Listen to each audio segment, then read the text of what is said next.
Stop. Before you put a single piece of ginger in the ground, watch this first. Because there is one thing happening to your ginger before it even touches the soil that is silently killing your harvest, and almost nobody talks about it. 2 ginger harvests. Same pot, same garden, same hands that pressed every piece into the soil. One came out thin, pale, and light. Small rhizomes are barely worth washing, the kind that makes you wonder why you even bothered. The other? Thick, heavy, golden. The rhizomes were so full and firm you had to stop and just look at them for a moment. The difference was not the weather, it was not the variety, and it was not luck. It was 3 decisions, made before, during, and just after planting. Decisions most people never hear about. By the end of this video, you will know all 3. Have you ever planted ginger, watered it every week, waited patiently through the whole season, and then dug up something that barely filled your palm? Pale rhizomes. Thin. Small enough to feel like a waste of time. And somewhere in the back of your mind, you thought, maybe I am just not cut out for growing ginger. I need you to hear this right now. That thought is completely wrong. Ginger is not a difficult plant. It is actually one of the most generous things you can grow at home. It does not ask for much. But most ginger crops do not fail in the ground. They fail before the rhizome ever touches the soil. They fail because of decisions made right at the very beginning. And once you understand what those decisions are, everything changes. So let us go back to the beginning. Let us fix them together. Quick question before we get into it. Have you tried growing ginger before? Drop it in the comments. I want to know what happened. Whether it worked out or completely flopped, tell me below. You might be surprised how many people have had the exact same experience. The first mistake is the one that destroys more ginger crops than bad soil. Wrong watering and poor sunlight combined. And most people make it before they have even prepared their pot.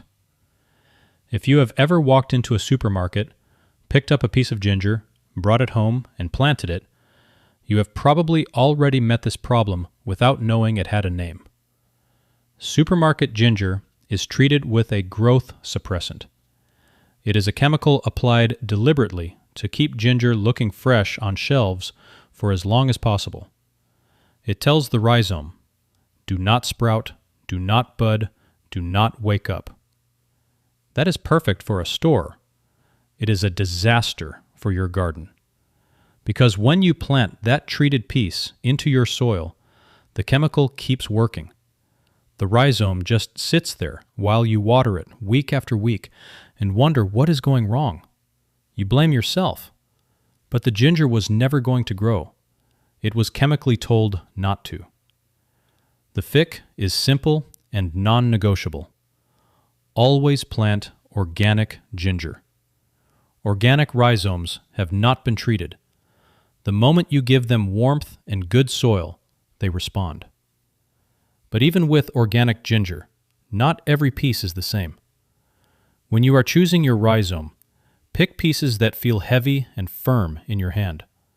That weight is stored moisture, and that moisture is the energy your plant will burn through during those first critical weeks before its roots can feed themselves. Lightweight ginger is already stressed before it is planted. Always start heavy. Now look at the surface of the rhizome. Count the growth buds, those small raised nubs sitting on the skin. Each bud is a future shoot. Each shoot feeds the rhizomes forming underground. More buds now means more ginger at harvest. That is not a figure of speech. That is the direct math of your yield. Choose pieces with as many buds as possible, and you are already ahead of most home growers before you have done anything else. Here is the step that separates good growers from great ones. Almost nobody does this, and it makes a visible difference. Before your rhizomes touch any soil, give them a reawakening soak. Fill a bowl with room temperature water. Add 2 tablespoons of apple cider vinegar per liter of water. Why apple cider vinegar? Because ginger evolved in tropical rainforests where rainfall is naturally slightly acidic. That small addition recreates the chemistry the rhizome recognizes at a biological level. It also acts as a gentle, natural antifungal, cleaning the surface of your rhizome before it ever enters the soil. Soak for 10 to 14 hours. Overnight works perfectly. While the rhizomes sit in that bowl, something real is happening. They are rehydrating at a cellular level. The growth buds are swelling. Dormancy is ending. The ginger is waking up before it has touched a single grain of soil. You are giving it a head start.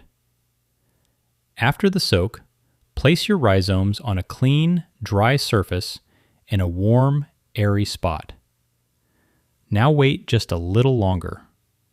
If any piece was cut or broken when you separated it, that open surface needs 1 to 2 days to dry and form a thin, leathery seal. That callus is your rhizome's armor.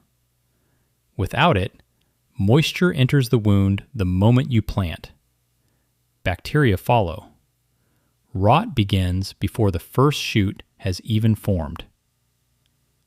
2 days later. When the cut ends look dry and slightly darker, it is ready. If this is already changing how you think about ginger, do me a favor and save this video. Seriously, you are going to want to come back to this when it is actually time to plant. The soak step especially. Most people forget it. Save it now so it is there when you need it. And if you are not subscribed yet, why not? We cover stuff like this every week. Things that actually make a difference in what you grow and what ends up on. Where your ginger lives matters just as much as how you prepare it. Start with your container. Ginger does not grow downward. It spreads outward. The rhizomes travel horizontally just beneath the surface, expanding in all directions. So width matters far more than depth. Aim for at least 35 to 40 centimeters across. Every extra centimeter of horizontal space is room for more ginger. Drainage holes are non-negotiable. Ginger loves moisture but cannot survive sitting in it. Make sure water flows freely out every time you water. Now build your soil mix. 2 parts quality potting mix. This is your structure, your base. 1 part aged compost, not fresh. Fresh compost can burn young roots. Aged compost is fully broken down, stable, and packed with microbial life that will feed your ginger quietly across the entire growing season. Think of it as a living system working for your plant around the clock. 1 part coarse perlite. Those small white particles create air pockets in your soil. Roots need air as much as they need water. Perlite also ensures excess water drains away instead of pooling around your rhizomes. Before you fill the container, stir in 1 generous handful of bone meal. Bone meal is rich in phosphorus, and phosphorus is the mineral your ginger uses to build exactly what you want. Large, dense, heavy rhizomes underground. Without it, energy goes into leaves. With it, energy goes into your harvest. Now we plant. And this is where even experienced gardeners make a mistake that quietly costs them their harvest. They plant too deep. Instinct tells us that deeper means safer, more protection, more security. But ginger is a surface plant. Its rhizomes belong near the top of the soil, not buried under it. Plant too deep, and two things happen at once. The weight of the soil above makes it harder for shoots to push through, and the consistently moist environment deeper in the pot creates exactly the conditions that rot loves, before a single shoot has even appeared. Plant your rhizomes just 3 to 5 centimeters below the surface, barely covered. It will feel too shallow. Plant them there anyway. Place each piece with the growth buds facing upward. They are already reaching toward the light. Do not work against them. Space multiple rhizomes 15 to 20 centimeters apart. What feels like wasted space now will be completely filled with ginger by harvest time. Cover gently with your soil mix. Press softly, never compact it. Then add a layer of mulch across the entire surface. Straw, dried leaves, or wood chips about 2 centimeters thick. This single layer locks in moisture, stabilizes soil temperature through cool nights, and protects those shallow rhizomes as the plant develops. 3 jobs, 1 simple step. Never skip it. Watering ginger is about consistency, not quantity. Your goal is soil that feels like a wrung-out sponge. Damp throughout. Never soaking, never bone dry. Before you water, push your finger 2 centimeters into the soil. Still moist? Come back tomorrow. Dry at that depth? Water slowly and evenly until it trickles from the drainage holes below. Try bottom watering when you can. Set your container in a shallow tray of water for 20 to 30 minutes and let the soil draw moisture upward naturally. This keeps the surface drier, reduces mold, and trains roots to grow downward, building a stronger plant overall. For light, ginger wants morning sun and afternoon shade. Soft, golden early light, protected from the harsh midday intensity. Let the leaves guide you. Yellowing edges and bleached patches mean too much sun. Tall, thin, reaching stems mean not enough. Deep green, upright, full leaves, that is your target. For feeding, every 2 to 3 weeks during the growing season, apply a liquid fertilizer that is higher in phosphorus and potassium than nitrogen. Nitrogen builds leaves. Phosphorus and potassium build rhizomes. You are growing ginger, not a houseplant.